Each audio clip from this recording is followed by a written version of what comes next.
Hai, kembali lagi dengan saya Hartono. Hari ini kita akan ngomongin lagi tentang bisnis, ya. Salah satu yang paling sering kita dengar adalah bisnis dikelola oleh orang lain. Jadi ada sebuah cerita, ya, suatu hari kakak adik mereka itu mau berbisnis. Nah, si Koko pasti mikir dong, oh daripada adiknya kerja di luar, kelola aja bisnisnya, dikelola aja. Akhirnya si Koko ini lama-lama terlena juga. Bisnisnya makin lama makin maju, si Ade juga makin lama makin menguasai bisnisnya. Mungkin yang awalnya omsetnya sebulan cuma 20 juta, sekarang mungkin ya udah sekitar 500 juta sampai 1 miliar. Nah, tebak apa yang terjadi? Ternyata setelah omsetnya maju, apa segala macem, si Ade tetap setia sama Kokonya. Dengan pembagian hasil dari awal, Kokonya itu dulunya kasihnya itu 25%, tapi karena sudah berkembang dan sangat maju dan melihat adiknya juga mengerjakannya dengan sangat oke, akhirnya pembagian 50%. Ternyata mereka damai-damai aja, tidak ada konflik sampai sekarang. Tetapi cerita seperti ini saya cuma pernah dengar sekali. Sisanya hancur semua. Nah, ada cerita lain lagi, ada salah satu pengusaha air minum isi ulang. Dia itu biarin bisnisnya dikelola oleh adik iparnya.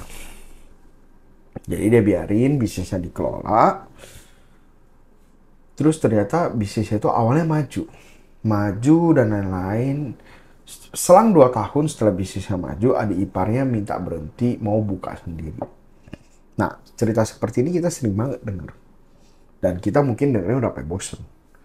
Begitu adik iparnya buka sendiri, ternyata bukanya baru cuma 2 langkah dari tempat dia.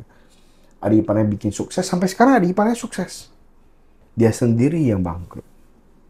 Nah, karena dia gak ngerti kelolanya, karyawannya juga dia gak ngerti cara handle-nya, akhirnya sampai sekarang adik iparnya sukses. Jadi sebenarnya bisnis itu kalau bisa, kita itu jangan cuma terima jadi aja. Kita sambil kita juga belajar. Jadi seandainya suatu hari kalau seandainya ada salah satu yang berubah pikiran atau lain hal dan sebagainya, kita itu bisa untuk menghandle bisnis itu sendiri. Kan sering banget kita udah denger bahwa bisnis itu kalau dihandle orang lain. Nah, ada satu cerita lagi, cerita terakhir. Yaitu sebuah bisnis rental mobil. Bisnis ini awalnya dikelola oleh saudara dia. Dikelola lain-lain segala macem. Yang si A ini cuma invest saja. Selang berapa lama si A ini dapat profit yang lumayan menguntungkan. Jadi dianggapnya dari investasinya ternyata adalah return mungkin 20-30%. Jadi sistemnya bagi hasil. Tanpa si A sadari, ternyata keuntungannya jauh-jauh lebih gede lagi dari itu. Ternyata keuntungan aslinya harusnya dibagikan ke dia itu yang sebulannya dia bagikan katakan 100 juta, ternyata harusnya 200-300 juta dengan perjanjian di awal.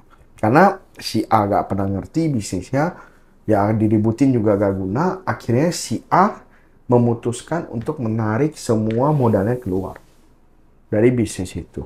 Ya tetapi kalau kayak gitu kan sayang. Coba kalau seandainya si A dari awal dia juga belajar. Mungkin dia mau kembangin bisnisnya, buka bisnis baru, mungkin juga lebih bisa. Jadi paling enggak kita sebagai partner bisnis, kita juga harus belajar bisnis yang kita kelola atau kita jalankan bersama. Sekian dari saya, bagaimana menurut kalian?